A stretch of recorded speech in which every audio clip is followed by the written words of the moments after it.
Alhamdulillahi Rabbil Alamin. Wassalatu wassalamu ala ashrafil mursalin Nabiyyina wa maulana Muhammadin wa ala alihi wa sahbihi ajma'in. Wa ashhadu an la ilaha illallah wahdahu la syarika lah. Wa ashhadu anna Muhammadan abduhu wa rasuluh. Sallallahu alaihi wa ala alihi wa sahbihi wa man tabi'ahum bi ihsanin ila yaumiddin. Alhamdulillah, kembali di pagi hari ini kita melanjutkan kajian rutin dengan membaca tafsir salat. Dan insyaallah yang akan kita baca adalah apakah makmum perlu membaca Al-Fatihah. Halaman berapa, Pak?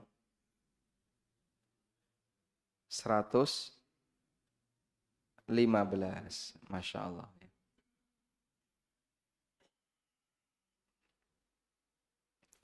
Di bagian ini nanti kita akan lebih banyak belajar tentang perbedaan pendapat di kalangan para ulama dan mempelajari ikhtilaf, perbedaan pendapat. Salah satu di antara manfaatnya adalah bisa mendudukkan pendapat orang lain yang berbeda dengan kita. Agar ketika kita menjumpai yang berbeda, itu tidak terkaget-kaget, tidak kemudian jadi kaku, apalagi sampai pada kondisi menuduh, menyimpang atau tersesat atau yang lainnya. Karena dia ternyata tidak tahu bahwa di situ ada perbedaan. Kemarin sempat kita singgung ya, ada orang yang tidak tahu perbedaan pendapat sampai dia menganggap sholat orang lain yang berbeda itu batal. Sebuah bis di kampung saya.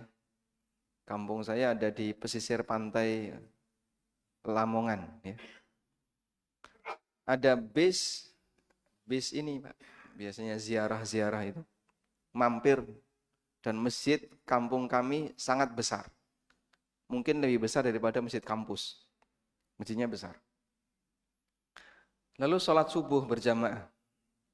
Nah di kampung ini kalau sholat subuh itu imamnya enggak pakai kunut. Akhirnya di tengah mereka sedang sholat, kok imamnya i'tidal rakaat kedua enggak pakai kunut, bubar ini jamaah. Jamaah yang satu bis yang ikut gabung tadi bubar. Terus dia membuat jamaah sendiri di belakang. Nah itu kan ya marak norami tadi. Kenapa kok bubar? Karena menurut dia imam tidak kunut, sholatnya batal. Nah itu salah satu di antara contoh ketika orang tidak bisa menyikapi perbedaan. Saat ada yang berbeda, dinilai itu batal sholatnya. Nah salah satunya adalah dalam masalah apakah makmum perlu membaca Al-Fatihah atau tidak. Di saat imam mengeraskan bacaan Al-Fatihah atau memelankan bacaan Al-Fatihah. Sekarang kita akan baca. Ulama berbeda pendapat. Apakah makmum perlu membaca Al-Fatihah ataukah tidak? Pendapat yang pertama, makmum wajib membaca Al-Fatihah. Baik ketika sholat jahriyah maupun sholat sirriyah. Sholat jahriyah niku napa? Sholat yang bacaan imamnya dikeraskan. Maupun sholat sirriyah, yaitu sholat yang bacaan imamnya dipelankan. Baik makmum mendengar suara imam maupun makmum tidak mendengar suara imam. Misalnya sholat jahriyah, tapi makmumnya tidak mendengar suara imam. Mungkin nggak Pak? Contohnya, listrik mati, makmumnya di belakang. Imamnya wis rodok tuwa. Sehingga ketika membaca surat, itu pelan. Tidak bisa keras. Maka makmum yang ada di belakang nggak mendengar suara imam. Baik imam memberi kesempatan makmum untuk membaca Al-Fatihah atau tidak. Imam memberi kesempatan makmum baca Al-Fatihah itu misalnya selesai baca Fatihah, imamnya diem. Diem lama sekali baru kemudian baca surat. Nah, diem lama itu imam memberi kesempatan bagi makmum untuk membaca Fatihah. Intinya menurut pendapat pertama ini, makmum wajib membaca Al-Fatihah apapun kondisi imamnya. Ini merupakan pendapat yang diriwayatkan dari Umar bin Khattab, Ubadah bin Samit, Abdullah bin Amr bin As, dan Abu Hurairah radhiyallahu anhum ajma'in. Ada beberapa daftar sahabat di sini. Umar, Ubadah, Abdullah bin Amr bin As, dan Abu Hurairah radhiyallahu anhum. Juga pendapat Imam Asy-Syafi'i dalam Qaul Jadid. Qaul Jadid itu pendapat baru Imam Syafi'i. Sehingga atau pendapat ini disampaikan setelah beliau meninggalkan Baghdad. Dan pendapat mayoritas ulama Syafi'iyah, pendapat Imam Bukhari, Ibnu Hazm, Ishaq bin Rahuyah, Al-Auza'i, Al-Laits bin Sa'ad, dan pendapat yang dipilih oleh Asy-Syaukani, As-Sun'ani, Syekh bin Baz, Syekh bin Utsaimin, kemudian Syekh Muhammad Mukhtar Asy-Syinkiti. Ada banyak daftar ulama di sini yang berpendapat seperti itu. Sudah? Dalilnya adalah hadis dari Ubadah bin Samit radhiyallahu anhu. Beliau bercerita,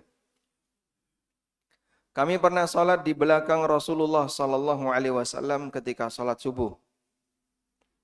Rasulullah sallallahu alaihi wasallam membaca surat dan beliau merasa terganggu. Karena ternyata di belakangnya ada orang yang baca surat dan suaranya terdengar oleh Rasulullah sallallahu alaihi wasallam. Selesai salat, Rasulullah sallallahu alaihi wasallam bertanya, "La'allakum taqra'una khalfa imamikum?" Apakah kalian tadi membaca surat di belakang imam kalian? Maka para sahabat menjawab, benar ya Rasulullah. Kemudian Nabi SAW bersabda, la taf'alu, jangan kalian lakukan, illa bi fatihatil kitab, kecuali untuk bacaan surat Al-Fatihah, fa innahu la salata liman lam yaqra' biha. Karena tidak ada salat bagi makmum atau bagi orang yang tidak membaca surat Al-Fatihah. Baik. Sekarang kita lihat keterangan Al-Khattabi. Al-Khattabi mengatakan, hadzal haditsu nassun bi anna qira'ata Fatihatil kitabi wajibatun ala man shalla khalfal imam. Hadis ini merupakan dalil tegas bahwa orang yang membaca Al-Fatihah hukumnya wajib bagi orang yang sholat di belakang imam. Sawa'un jaharul imamu bil qira'ah, baik imamnya mengeraskan bacaan, au khafat biha, atau memelankan bacaan. Wa isnaduhu jayyid la ta'na fihi, dan hadis ini sanadnya jayyid, tidak ada cacat, alias bisa dijadikan sebagai dalil, yaitu hadis dari sahabat Abdullah bin Amr bin As radhiyallahu anhuma. Baik. Sekarang kita beralih ke pendapat yang kedua. Pendapat yang kedua. Makmum tidak wajib membaca surat Al-Fatihah. Makmum tidak wajib membaca surat Al-Fatihah, baik ketika sholat jahriyah maupun sholat sirriyah. Ini merupakan pendapat Hanafiyah, salah satu pendapat dalam madhab Hambali. Dan ini pendapat yang diriwayatkan dari Ali bin Abi Thalib, Zaid bin Harith, Jabir bin Abdullah, Sa'ad bin Abi Waqqas, Ibnu Abbas, Ibnu Mas'ud, dan Ibnu Umar. Ada banyak daftar sahabat dalam pendapat yang kedua ini. Dalilnya adalah hadis dari Jabir radhiyallahu anhuma. Jabir bin Abdullah radhiyallahu anhuma mengatakan bahwa Nabi sallallahu alaihi wasallam bersabda, "Man kana lahu imam." Barang siapa yang punya imam. Punya imam itu artinya apa? Salat jamaah. Fa inna qira'atal imami lahu qira'ah. Maka bacaan imam menjadi bacaan bagi makmum. Bacaan imam adalah bacaan baginya. Dalil kedua, ini dalil yang pertama ya. Dalil kedua adalah hadis Abu Bakrah. Abu Bakrah, nama aslinya siapa Pak? Abu Bakrah itu beda dengan Abu Bakar ya. Abu Bakrah ini mantan budak. Nama aslinya Nufai Ibnul Harith As-Saqafi. Kenapa disebut Bakrah? Abu Bakrah, Bakrah itu artinya kerean. Tahu Bakrah? Kerean? Yang dipakai untuk ngerek timbo, melbu sumur. Kerean ini namanya bahasa Arab Bakrah. Beliau disebut sebagai Abu Bakrah karena turun dari benteng Bani Thaqif itu dengan menggunakan kerean. Maka disebutlah sebagai Abu Bakrah. Ketika beliau bergabung, Abu Bakrah pernah ikut sholat berjamaah bersama Nabi Sallallahu Alaihi Wasallam. Di posisi Nabi Sallallahu Alaihi Wasallam sedang rukuk. Rasulullah SAW sedang rukuk, datang Abu Bakrah. Telat dia. Nah, Abu Bakrah yang datang telat ini sambil berlari.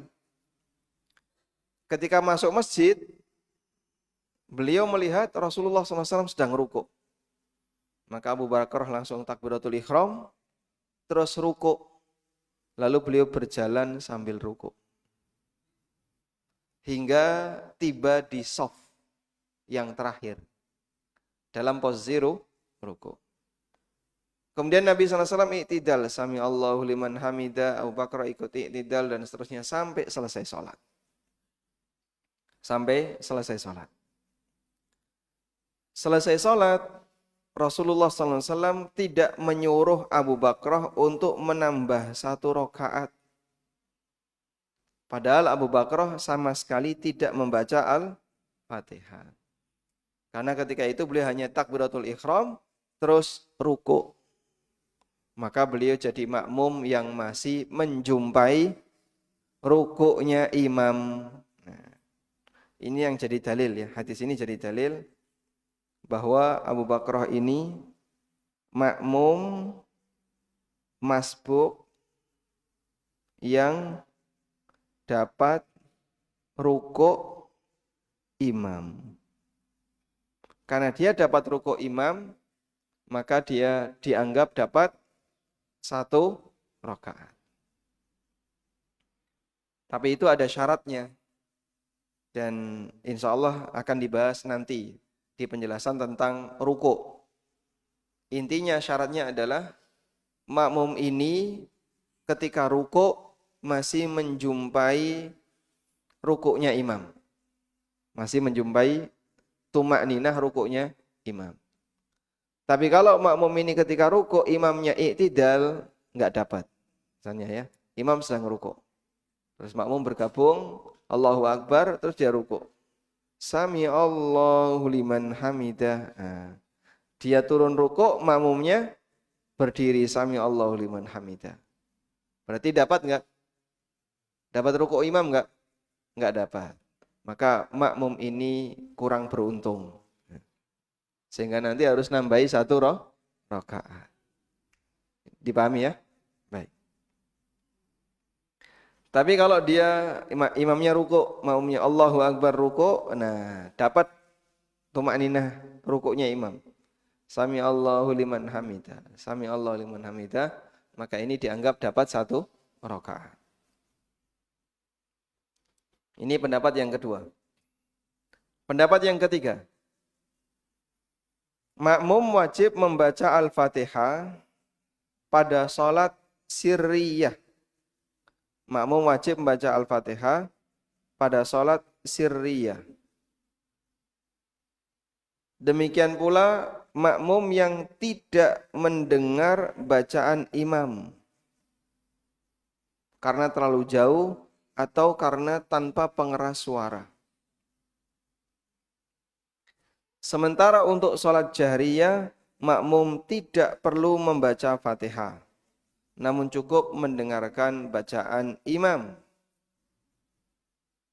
Jadi bedanya apa antara pendapat ini dengan pendapat yang kedua tadi? Kalau pendapat yang kedua, makmum sama sekali tidak baca Fatihah. Baik sholat sirriyah maupun sholat jahriyah, pokoknya makmum takbiratul ihram Allahu Akbar, membaca doa iftitah, terus setelah itu diem sampai ruku. Nah, terus ngopo Pak nih meneng kaya ngono Pak? Ya, dia sudah dapat pahala bacaan imam karena dia ikut berjamaah bersama imam. Baik, itu pendapat yang kedua. Kalau pendapat yang ketiga, sirriyah tetap baca.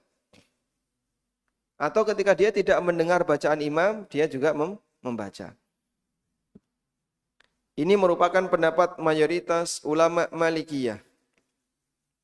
Pendapat ulama Hambali menurut yang masyhur dan pendapat Imam Asy-Syafi'i dalam Qaul Qadim, pendapat lama beliau. Qaul Qadim itu pendapat Syafi'i ketika kapan? Ketika beliau berada di Irak, di Baghdad. Dan kitab yang mewakili Qaul Qadim adalah kitab Al-Hujjah, yang buku ini konon katanya hilang. Tapi sudah dikutip oleh beberapa muridnya di kitab-kitab muridnya. Sehingga untuk bisa mengetahui ini berasal dari kitab Al-Hujjah adalah melalui keterangan murid-muridnya.